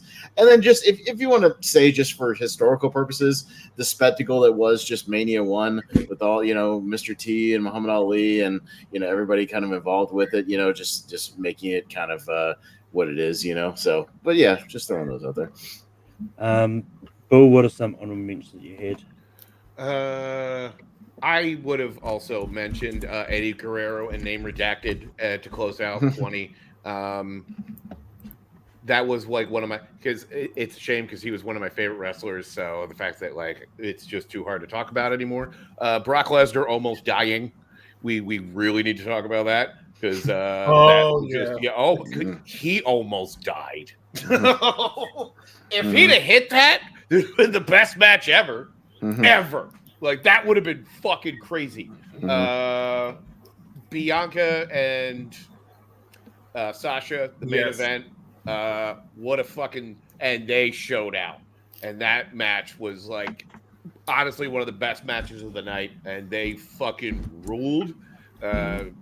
Also, it's not really a moment, but I think the match was Charlotte, Becky, and Sasha, 31. No, 32, which was the only good match at that fucking Mania because it is just dog shit awful. So it really is just one of the worst things I've ever seen. Memorable for all the wrong reasons. Boss Man getting hung here in Philly at that WrestleMania, and what a fucking terrible idea that was. I can't believe, because he showed up for work the next day. He showed up for work the next day. Oh wait, he's alive on Monday. Yeah. Okay. Also, Stone Cold being in the main event again after so many years away, something you never thought you would see. Just that entire thing with him and KO was just a spectacle, and and it was just amazing. So yeah, those are just some moments I would off the top of my head. So. Ryan, what's some honorable mentions that you had? Well, most of the honorable mentions I wanted to put, obviously they all threw out there. Although there were, obviously it's WrestleMania, so there's many more. I was thinking about the first Money in the Bank match that happened at WrestleMania. I mean, yeah, it was the first. Honestly, that match was kind of like a sink or swim. If that was going to even work or even continue moving forward, that match did solidify. It helped put Edge into an era to where if he was going to be tested as a top star or not when he won. And it has so many great moments. I mean, obviously, Spot Fest wise, I would have picked Michaels and Angle at WrestleMania 21. I mean, mostly just Angle winning the match when he makes Shawn Michaels tap. It may not be much of a big moment to some fans, but it's those who know. But it was during the time when Michaels was in the resurgence of his career. Oh, that's such a great match too. In the peak of his career at that time. Yeah. Also, the moment of Mickie James and Trish Stratus at WrestleMania 22, when she does the moment. But yeah, I believe Vince didn't like that. Nope. Not many would have liked that. Also, yeah, but he's a fucking lunatic, so yeah. Yeah, it never would have mattered in the first place. Of course, I had End of an Era on my list. Once in a lifetime, that the WrestleMania 28 match of John Cena just sitting on the ramp after The Rock had beaten him. That's kind of a moment there because it started off on a good story trajectory that John Cena had throughout the rest of the year. Oh, fucking Rock Hogan! That whole showdown. I said Rock Hogan. Yeah, awesome. Yeah. And then also Seth taking that RKO from Randy Orton at WrestleMania 31. Yeah. So I mean, there's so many more I have down, but that's mainly just the short list. But with that, some of the ones that have come up in the chat, we've got the shot of Rock Hogan before their face off. So good. Should have been the main Oh, event. okay. That moment. Chop. CM Punk's reaction to take it near the end of the match in 29. I'm not too sure what he means by that one, but it's a pretty great shot. yeah. I don't know if it's a great but it's a great visual. Yeah. Yeah. Well, wait, Sammy and KO beating the Usos at 39. That's also a good moment. Yeah. But with that, it's time to sort of get to ranking these. JPO is still here, just turned his camera off, which means he's probably away from. Oh, I forgot. We got to write shit down. I forgot this point. I don't have a whiteboard. I mean, it's fine. Like, I was actually going to suggest, just because I don't expect people to write a whole soliloquy on their board. We can just scrap the whiteboards for this one anyway, just because unless just because it might be easier rather than wasting pen ink. But Austin, what do you have for 12? Just because I don't have a personal connection to it, Savage Elizabeth. Bull, what do you have for 12? Edge, Spears, Hardy. Ryan, what do you have for 12? Yeah, mainly because, I also put Edge, Spear, and Jeff. For me, I just similar to Austin. Also, I had Randy Savage and Miss Elizabeth. JPO. Edge, Jeff Hardy, Spear. Okay. Edge, Spear, and Jeff Hardy is going to be number 12. Also, I'm not sure if you were here when I said it. You can't. We're going to not worry about the whiteboard stages because but I like it. I think it's fun. I don't mind writing a little bit. I'll just shorthand some of these. I'm not going to. No, that's fine. I just wanted to just give people the option just in case. Sure.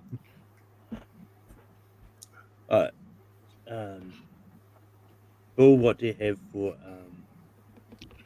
11?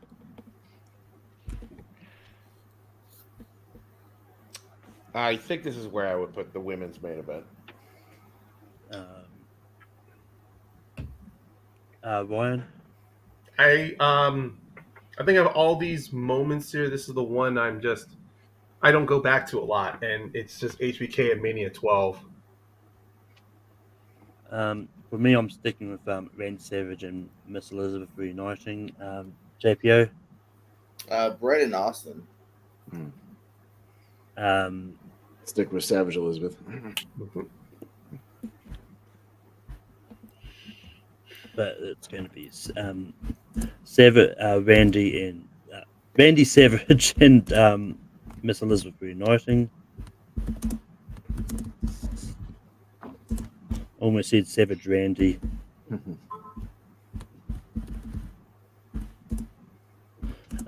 Ryan, what do you have for 10? I'm sticking with HBK at 12. At Mania 12. I'm going to go to Seth Rollins cashing in. JPO. Brett and Austin. Austin. The women's main event. And Bull. I'm actually going to join him with WrestleMania 12.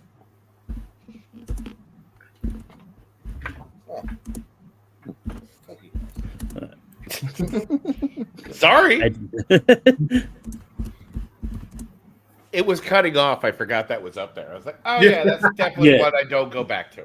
So. Oh, come on. But the moment, though. You're not going to go back to the hour match. You're going to go back to the moment. But unfortunately, I got to sit through an hour of it. You don't. An hour plus. And having now been live for the second longest WrestleMania match of all time, I would blow my fucking brains out to get to that moment. But I'm going to stick with Seth Rollins cashing in. JPO. Say Ichigo wins the title, not a title. That sounds like he just won anything. Brett and Austin. Women's main. What is left here? Bull. Yeah, no, There's Brock, Hogan slamming Andre. I'm sorry, I love you. First, the women's main event. Brett and Austin. Yeah. Seth cashing in. Cody finishing the story. Kofi Mania. I would actually put Cody finishing the story here. It's just a little too recent. So I think other moments are more important and just slightly better. That might change over time. Yeah. Ryan, what do you have? And I also had Cody finishing the story because it's recent. Cody finishing the story is going to finish at 9.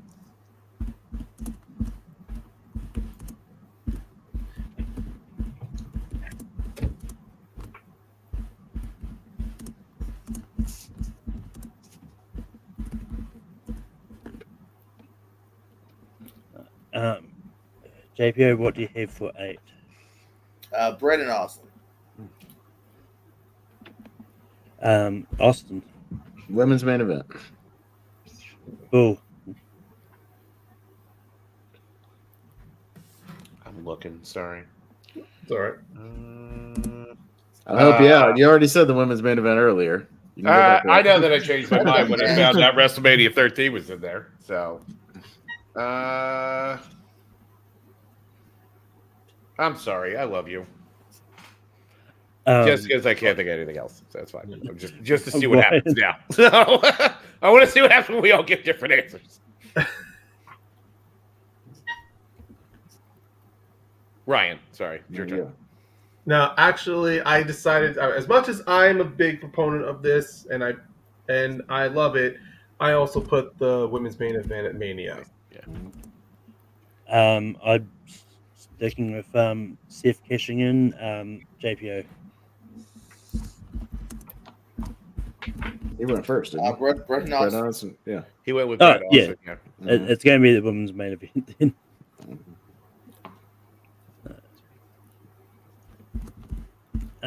Austin, what do you have for Rollins? What? Bull, what do you have for 7?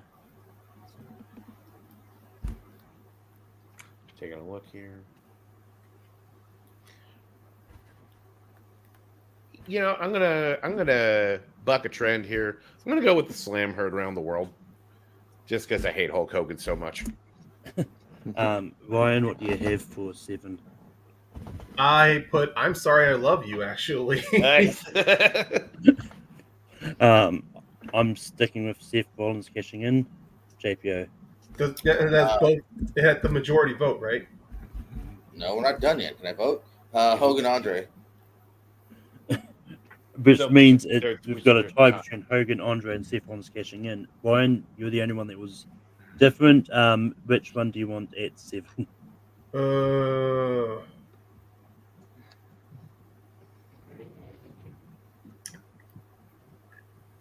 This one's going at 7 because he actually slammed Andre before Mania, so I'm going with the slam.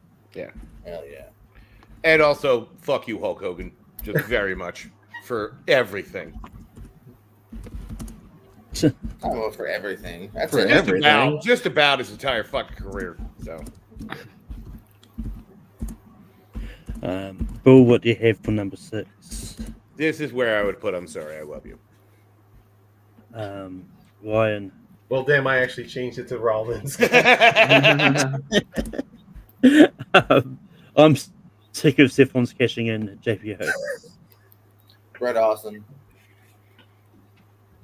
Rollins. And Bull. Didn't I start this one? He Yeah, started. Will started this one, so Yeah, so it's going to be Seth Rollins cashing in.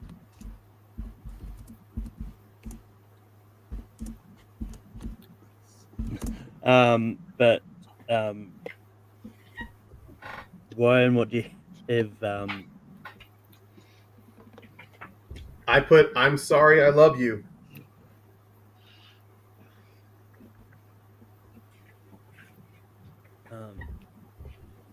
I'm going Brett and Austin, JPO.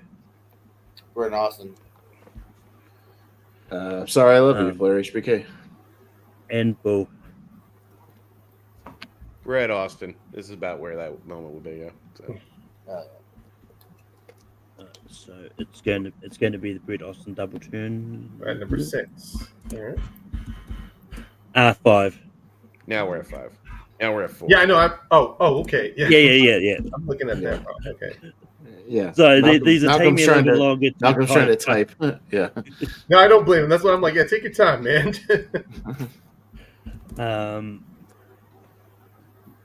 JPO, what do you have for spot 4? I'm gonna go for Wrestlemania, Daniel Bryan. Austin. Sorry, I love you.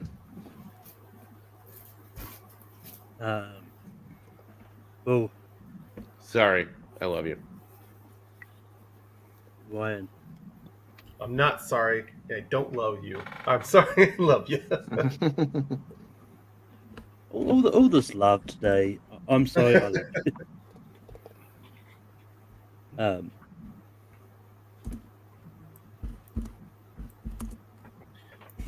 Okay.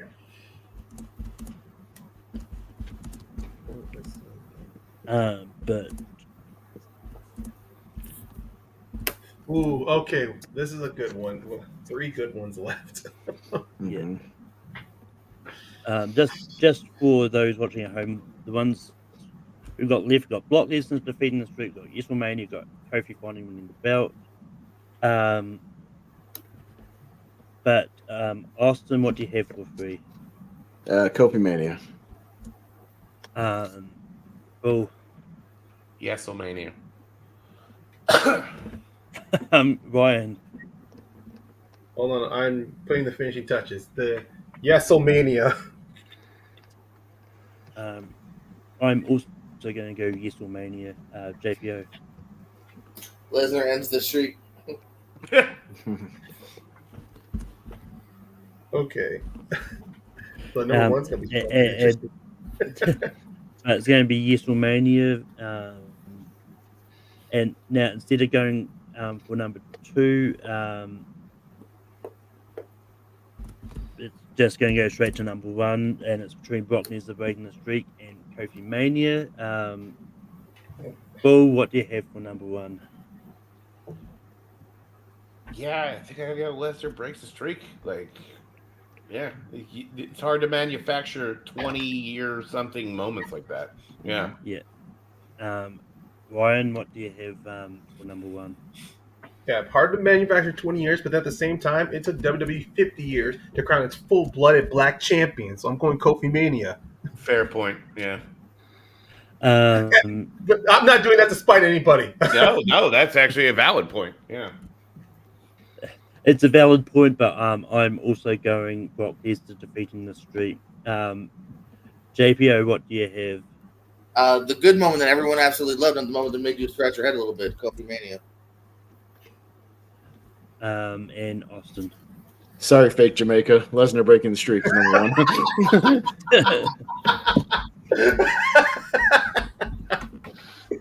Be true to yourself, Kobe. Yeah, actually, can I change mine since Ryan made a very good argument? I would put that at number 1. if you want. Yeah, go. Why not? No, valid point. Yeah, it should not have taken that long to crown a black champion. So absolutely. And maybe we don't reward the fucking Aryan. Yeah. Who also is responsible for ending that moment in the worst way possible. So. Yeah. I could forgive the reign if it just wasn't how it ended. Oh, the fact that he was also champ for 180 days. And here's a spoiler alert. One of those numbers is how many times he main evented a pay-per-view. And it wasn't the 8. And it wasn't the 1. But with that does bring us to the end of this. Just to recap, at number 12, we've got Edge spearing Jeff Hardy for Mania X7. At 11, we've got Randy Savage and Miss Elizabeth reuniting for Mania 7. At 10, we've got HBK winning the title for Mania 12. At 9, we've got Cody finishing the story from this year's Mania. At 8, we've got the first ever women's main event for Mania 35. At 7, we've got the Slam heard around the world for Mania 3. At 6, we got Seth Rollins cashing in at Mania 31. And just flip those numbers, and then we've got number 5, which is Bret Austin Double Turn from Mania 13. I'm Sorry I Love You from Mania 24. WrestleMania from Mania 30. Brock Lesnar breaking the streak at Mania 30. And Kofi Mania is our number 1 for Mania 35. With that does bring us to the end of ranking for this week. Next week, we're going to go into top 12 Kirsten Dunst movies. So it should be a How lot of many fun. there was Spider-Man? But they're going to go to plugs, and somebody who's not hinting at a movie that thinks should be on the list for sure. JBO Jumanji, right? Am I right? Yeah, I've been on the last 2 weeks. I voted for that Dunce one because I just wanted to try to see if I could shoehorn that in again. But I probably won't be on now because I've been on them lately. But yeah, when I'm not here, catch me over at the Periscope. In fact, catch us later on tonight. Pez's tag team tournament match will be happening. And right before we do that, catch over at the Movie Hero Network. We'll be doing some Seen and Heard shenanigans as well. And I'm over there all the time with the tournament fights and whatnot. We have the Periscope as well as trivia. We also do countdowns, drafts, other shenanigans here. And then, hey, if you like wrestling like you do here, go to Pierce Wrestling, exclusive interviews, exclusive matches, trivia. Again, we have a lot of fun and shenanigans over there as well. And yeah, a bunch of other places too. Why We Love Horror, Common Wrestling Trivia on Twitch. Here, there, I try to be everywhere. Thanks for having me, Malcolm. Austin, we can do on you online. No, good discussion. A lot of fun here tonight. Obviously, like JPO said, the Movie Hero Network and the Periscope tonight. So just set your notification bell, and you can watch both as they happen because we have Seen and Heard exhibition trivia tonight. It's our April Fool's match, which means all bad movies tonight on Seen and Heard. Which I've been practicing my whole life for tonight. Exactly. JPO and I both love the bad movies, so it should be a lot of fun. But I'll be co-hosting that. JPO will be one of the participants. That should be a lot of fun. And then my tag team title, or not title match, but a tag team tournament match will be happening later tonight over on the Pierce Coast. So you can tune it on. Just flip all the channels around and tune into all that stuff. But yeah, mostly the Movie Hero Network. And you can find me and JPO as well on Thursday night talking Wrestlemania on the Lonely March Wrestling Podcast on the Movie Hero Network. So we're going to break down both nights of WrestleMania and talk all about it. And real quick too, I looked it up. 86, I was able to see 86 matches during my Mania week. So I got to do 86 next time. I'm at nice. That's a lot of matches. Jesus, a lot of matches. Or is that like that's like it's roughly 8 shows or something like that, or 9 shows, or was it 10 shows, 12 shows? Got to be 6, something like 7, 8, 9. It's 9 shows. 9 shows. There you go. Yeah, right. There you go. Bro, we can build for you online. I think Philadelphia, PA is usually the thing I use. Yeah, so I'm all over. I don't barely post shit though, so it's fine. Ryan, we can build for you online. People want to hear any of my wrestling opinions or just wrestling, just like my reaction on wrestling. I'm a part of 2 different fronts. First one, I have a podcast I co-host with my friend James Shimo and our occasional collaborator Brent McPherson. It's called Wrestling Ramblings and Rages Podcast. It's available on Spotify, Google Podcasts, Apple Podcasts. We have a lot of episodes available. James and I did like our own, even monthly, like January, we did our own like top 10 of Royal Rumble winners and losers. Just the winners, sorry. We did in February. We did a top 10 list of kayfabe and shoot wrestling couples, and hopefully we're going to be finishing uploading for March. We did our own little March Madness style bracket of the best and worst gimmicks, but that's what's taking a while to upload. So hopefully they'll all be available up this month. But yeah, you can find me on Take for Redacted to host ranking review week. You'll be back next week for Top 12 Kirsten Dunst movie. I also host trivia over on Full Metal. And this week we've got a few matches happening. We've got the I'll actually be releasing the Scrubs match I pre-recorded. You said that I was supposed to drop that the other day, but I forgot all about it until now. Amru versus Brennan is dropping this week. And then we've got a match all about the TV show Sherlock, as well as the decade of the 2000s. And you can also find me on the Movie Hero Network. this week it's my birthday, and so tomorrow we're doing a special birthday episode, which will be a lot of fun, and I promise people will actually know a lot of the things on it, unlike last year. But that's the end we played a game during that one, which was how many of them were on the soap opera that everybody from New Zealand was on. We played that game, and it was almost all of them, so that was always fun. But with that is the end of ranking for this week, and yeah, just keep enjoying yourself and watching movies. You know what? You just made the list.